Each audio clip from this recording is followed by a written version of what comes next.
The small coastal town of Morrow's End had always been a quaint place, a peaceful retreat where families would spend their summers basking in the sun and enjoying the serene beauty of the ocean.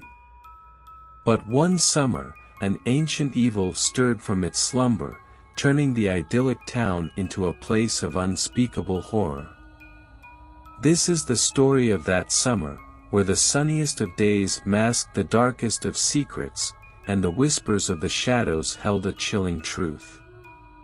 The Thompson family, consisting of Michael, his wife Laura, and their teenage daughter Emily, arrived at Morrow's End on a bright, sunny morning. The town was bustling with tourists, and the scent of saltwater filled the air. They had rented a charming old house by the beach, its weathered facade giving it a rustic charm. As they unpacked their bags, Emily felt a strange unease. The house was beautiful, but there was something about it that seemed off. She shook off the feeling, attributing it to her anxiety about being in a new place. The house was a Victorian-era relic, with tall windows and creaky wooden floors. It had been in the owner's family for generations, passed down like an heirloom.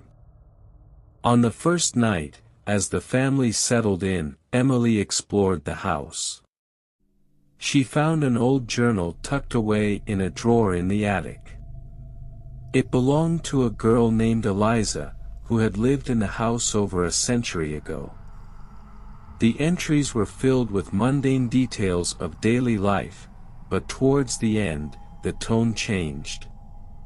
Eliza wrote of strange noises at night, whispers that seemed to come from the walls, and shadows that moved on their own. Emily's curiosity was piqued. That night, as she lay in bed, she heard it, a faint whispering, barely audible, but undeniably real. She sat up, her heart pounding, and listened. The whispers seemed to come from everywhere and nowhere at once. She called out to her parents, but the whispers stopped abruptly. Her parents dismissed it as her imagination, but Emily knew what she had heard. The next day, Emily visited the local library to learn more about Eliza and the house. She discovered that Eliza had disappeared under mysterious circumstances, along with several other children from the town. The disappearances were never solved, and the townspeople spoke of them in hushed tones, referring to them as the Whispering Shadows. That night, the whispers returned, louder and more insistent. Emily saw shadows moving in the corners of her room, dark shapes that seemed to watch her. She tried to tell her parents again, but they were fast asleep, unreachable. Desperate, she decided to investigate the attic. As she ascended the creaky stairs, the whispers grew louder, filling her ears with their chilling sound. In the attic, she found an old, ornate mirror covered with a dusty cloth.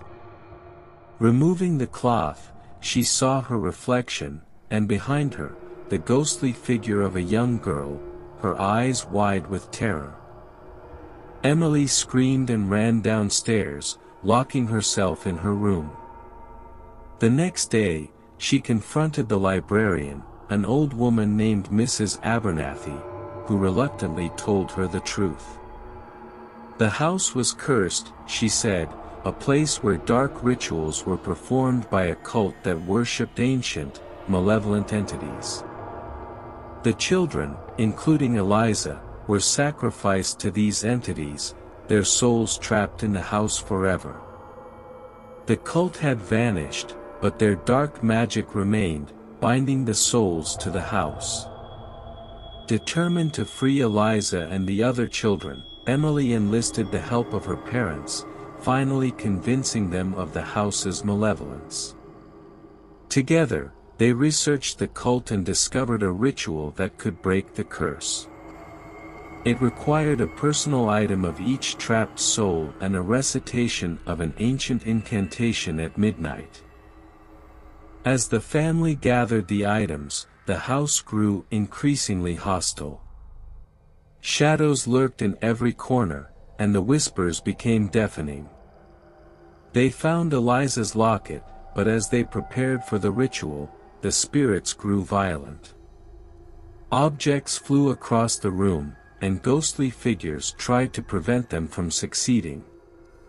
At midnight, the family gathered in the attic. Emily held Eliza's locket and began the incantation. The spirits howled in fury, their forms becoming more distinct and terrifying. The room shook, and the air grew cold. But Emily's resolve did not waver. She repeated the incantation, her voice steady despite the chaos around her. As the final words of the incantation echoed in the attic, a blinding light filled the room. The shadows screamed and writhed before dissipating into nothingness. The whispers ceased, replaced by a profound silence. The spirits of the children, including Eliza, appeared before Emily, their faces no longer twisted in fear but peaceful. They thanked her before fading away, finally free from their torment. The house felt different, lighter. The oppressive atmosphere was gone, replaced by a sense of calm. The Thompsons decided to leave Morrow's End, unable to stay in a place with such a dark past. As they drove away, Emily looked back at the house one last time. She thought she saw Eliza waving from the window, a grateful smile on her face. Years later, Emily returned to Morrow's End as an adult. The house had been abandoned, left to the elements. She walked through the decaying rooms, memories flooding back. She found Eliza's journal where she had left it and read the final entry, written by Eliza's hand. "Thank you for freeing us. Live your life without fear, for you have shown great courage. Remember, the shadows can only hold power over those who let them." Emily closed the journal, a sense of peace washing over her. She knew that the horrors of that summer would stay with her forever, but she also knew that she had done something good, something that mattered. And with that thought, she left the house for the last time, the whispers of the shadows nothing more than a distant memory.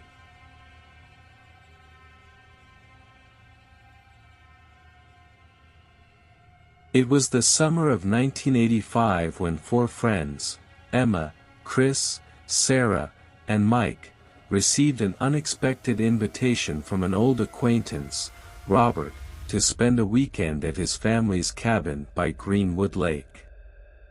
The group hadn't seen Robert since high school, and the chance to rekindle their friendship seemed like the perfect way to escape the sweltering city heat. Remember Robert's creepy stories about Greenwood Lake? Chris joked as they packed their bags into Mike's old station wagon. Sarah laughed nervously. Yeah, he always had a knack for making the most mundane places sound terrifying. The group embarked on their journey with a mix of excitement and trepidation, not realizing the horrors that awaited them. As they approached the cabin, the sun was setting, casting an eerie orange glow over the dense woods surrounding Greenwood Lake. The cabin itself looked charming at first glance, with its rustic wooden exterior and large, inviting porch. Robert greeted them with a broad smile, but there was something in his eyes that made Emma uneasy. "Welcome. It's been too long," Robert said, his voice a little too enthusiastic. "Thanks for having us, Rob," Mike replied, clapping him on the back. "This place looks amazing."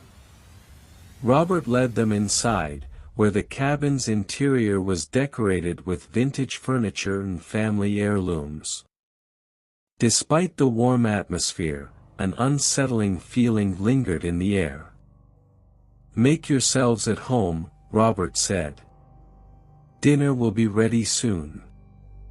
After a hearty meal and a few drinks, the group sat around the fireplace, sharing stories and reminiscing about their high school days. Robert seemed more relaxed, but Emma couldn't shake the feeling that something was off. As the night wore on, Robert suggested they play a game of truth or dare. What started as harmless fun quickly took a sinister turn when Robert dared Mike to spend an hour alone in the old boathouse by the lake. Mike hesitated but didn't want to appear scared. "All right, see you in an hour," he said, grabbing a flashlight and heading out into the darkness. The boathouse stood on the edge of the lake, its weathered exterior barely visible in the dim light of Mike's flashlight. He entered cautiously, the wooden floorboards creaking under his weight. The air was thick with the smell of mildew and decaying wood. As Mike explored the boathouse, he noticed strange markings carved into the walls, symbols he couldn't decipher. His flashlight flickered, and a cold breeze blew through the broken windows, sending shivers down his spine. Suddenly, he heard whispers, soft, unintelligible, but unmistakably human. He spun around, shining his flashlight in every direction, but saw nothing. The whispers grew louder, more insistent, until they were deafening. In a panic, Mike ran out of the boathouse and back to the cabin. Mike burst into the cabin, out of breath and visibly shaken. "There's something out there," he panted. "I heard voices." Robert's expression darkened. "We should go to bed." "It's late," he said, avoiding eye contact. The others protested, but Robert was adamant. Reluctantly, they retired to their rooms, each feeling a growing sense of unease. That night, Emma couldn't sleep. She stared at the ceiling, listening to the sounds of the forest outside. Just as she was about to drift off, she heard a faint tapping on her window. She froze, her heart pounding.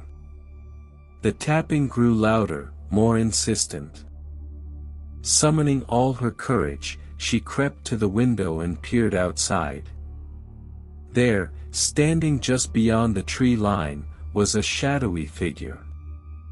Its eyes glowed an unnatural red, and it seemed to be watching her. Emma screamed, waking the others. The next morning, Emma told the group about the figure she had seen. Robert's face turned pale. He reluctantly admitted that there was a local legend about Greenwood Lake, a vengeful spirit said to haunt the area. Years ago, a family drowned in the lake under mysterious circumstances, Robert explained. Ever since, people have reported seeing strange figures and hearing voices. They say the spirits of the drowned family seek revenge on anyone who disturbs their rest. Chris scoffed. "Come on, Rob. You can't expect us to believe that." But Emma's fear was real, and Mike's experience in the boathouse couldn't be ignored.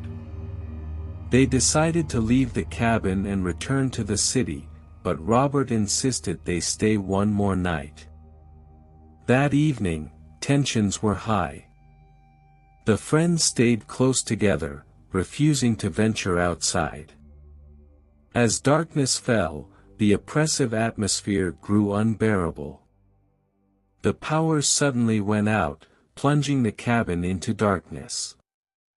"Stay calm," Robert said, lighting a few candles. But his hands were shaking. Just then, they heard a loud crash from the kitchen. Chris grabbed a flashlight and cautiously led the way. The kitchen was in disarray, with dishes shattered on the floor and cabinets flung open. A chill ran through the room, and the temperature dropped rapidly. The whispers returned, louder this time, echoing through the cabin. Shadows moved on their own, flickering in the candlelight. Panic set in, and the friends huddled together, unsure of what to do. Desperate to put an end to the terror, Emma suggested they try to communicate with the spirits. They gathered around the fireplace, holding hands and calling out to the spirits of Greenwood Lake.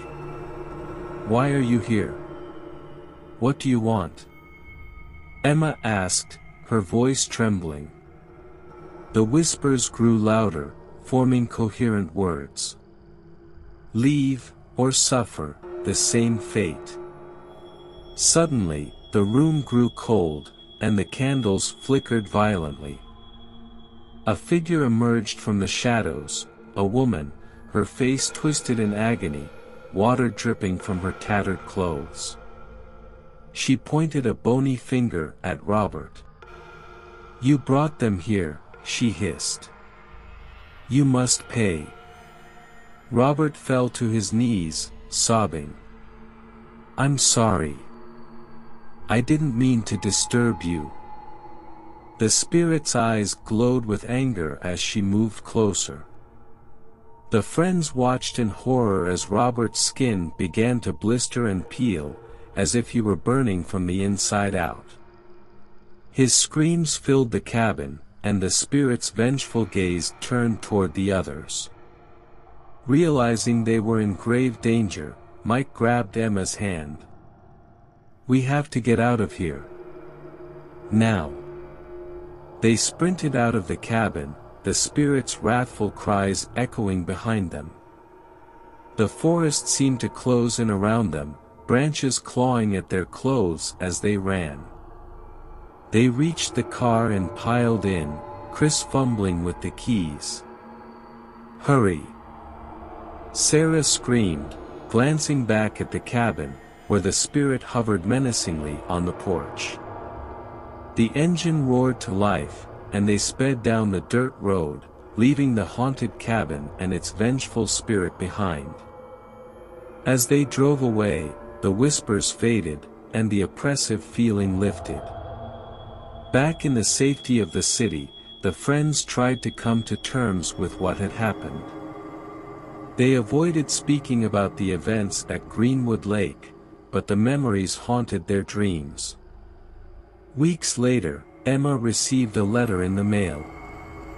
It was from Robert's family, informing her that he had disappeared without a trace. They were never able to find his body. The friends vowed never to return to Greenwood Lake, but the horror they experienced remained with them forever. They had learned the hard way that some legends are more than just stories, and some places are better left undisturbed. Years passed, and Greenwood Lake remained a place of mystery and fear. New owners bought the cabin, unaware of its dark history. The local legends continued to grow, fueled by the occasional disappearance of those who ventured too close. One summer, a group of teenagers decided to spend a weekend at the lake, dismissing the warnings of the locals. As they unpacked their belongings, one of them found an old, weathered journal hidden under a loose floorboard in the cabin. The journal belonged to Robert, detailing the events of that fateful weekend and his subsequent encounters with the spirits. The final entry read, "If you find this, know that the spirits of Greenwood Lake are real. Leave now, before it's too late. They seek revenge on all who disturb their rest. And they will stop at nothing to get it." The teenagers laughed it off as a prank, but as the sun set and the shadows grew long, they couldn't shake the feeling that they were being watched. The whispers began, and the cycle of terror continued. Some places are better left undisturbed.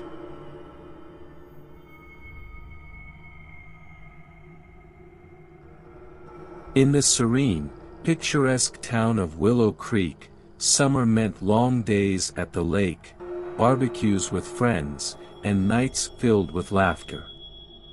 But one particular summer, the laughter turned into screams, and the tranquility was shattered by an unspeakable horror that still lingers in the memories of those who survived.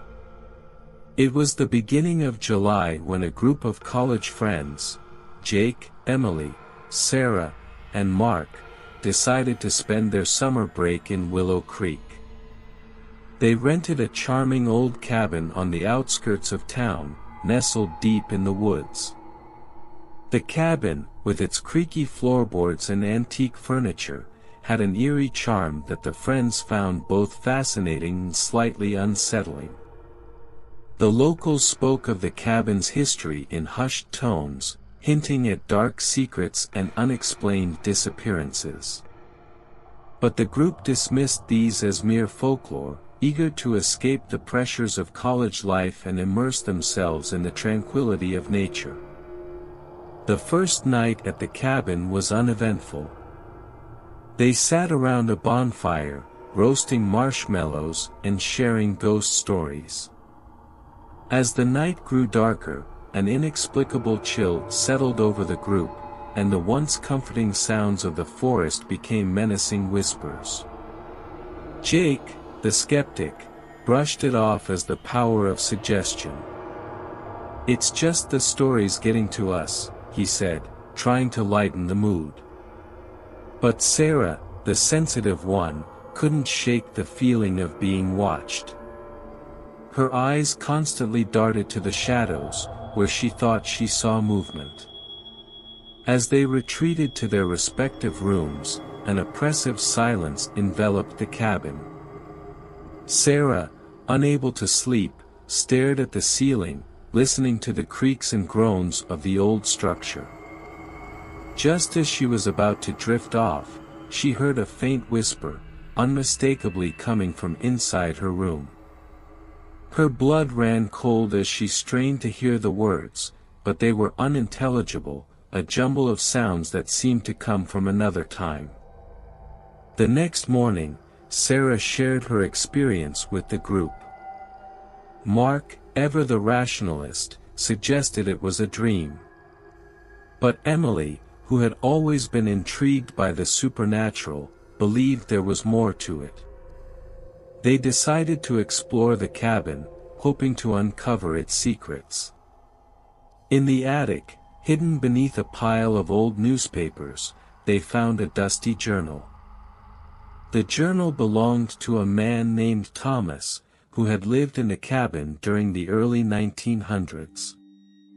His entries detailed strange occurrences, objects moving on their own, disembodied voices, and the appearance of a shadowy figure that seemed to haunt the property.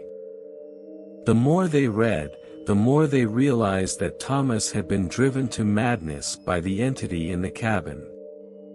His final entry was a desperate plea for help, claiming that the spirit was growing stronger and more malevolent. That night, the terror intensified. Doors slammed shut on their own, and an oppressive sense of dread filled the air. Emily woke up to find scratches on her arms, as if made by invisible claws. Jake, who had always been the bravest of the group, admitted to hearing a voice calling his name from the darkness. Desperate for answers, they sought out the town historian, an elderly woman named Agnes. She confirmed the cabin's dark past, revealing that it had been built on the site of an old settlement where a series of gruesome murders had taken place. The killer, a man named William Blackwood, was said to have been possessed by a malevolent spirit. Agnes warned them to leave the cabin immediately, but it was too late. The spirit had already marked them. Over the next few days, the entity's attacks grew more violent. Mark, who had always been the most level-headed, started to lose his sanity. He became paranoid, convinced that the others were conspiring against him. He heard voices urging him to harm his friends, and he found it increasingly difficult to resist. Jake and Emily tried to come up with a plan to exorcise the spirit, but every attempt only seemed to anger it further. Sarah, who had become a target of the entity's wrath, was tormented by horrific visions and nightmares. She saw the ghost of Thomas, his eyes hollow and filled with despair, pleading for her help. One night, as the group sat huddled in the living room, the temperature dropped suddenly, and a dense fog filled the cabin. The shadowy figure that Thomas had written about appeared before them, its eyes burning with malevolence. It spoke in a voice that seemed to echo from the depths of the underworld, promising eternal torment. Realizing that the spirit could not be defeated through conventional means, Emily recalled a passage from Thomas's journal. He had mentioned a ritual that could banish the entity, but it required a sacrifice. With heavy hearts, they knew what had to be done. Sarah, who had been the most affected by the haunting, volunteered. "If this is the only way to end it, then I'll do it," she said, her voice trembling but resolute. They prepared the ritual, following Thomas's instructions meticulously. As Sarah stood in the center of the circle they had drawn, the entity appeared, more enraged than ever. The cabin shook violently, and a deafening roar filled the air. With tears streaming down their faces, the friends completed the ritual. A blinding light filled the room, and the entity let out a final, ear-piercing scream before vanishing into the ether. Sarah collapsed to the ground, lifeless. The morning sun broke through the trees, casting a warm glow over the cabin. The oppressive atmosphere had lifted, and the sense of dread was gone. But the cost had been high. The friends buried Sarah near the cabin, marking her grave with a simple wooden cross. They left Willow Creek, vowing never to speak of what had happened. The experience had changed them forever, leaving scars that would never fully heal. Years later, the cabin remains abandoned, a relic of a dark past that few dare to speak of. The locals say that on quiet summer nights, you can still hear the faint whispers of the entity that once haunted it, and the anguished cries of those who fell victim to its wrath. The story of Willow Creek serves as a chilling reminder of the unseen forces that linger just beyond the veil of our reality, waiting for the right moment to strike. Some say that the spirit still searches for a new host, a new soul to torment. And those who venture too close to the cabin are said to feel an inexplicable chill, as if the entity is watching, waiting for its next victim. So, if you ever find yourself in Willow Creek, heed the warnings of the locals and stay far away from the old cabin in the woods. For some stories are more than just tales, they are a grim reality, and the horrors they describe are all too real.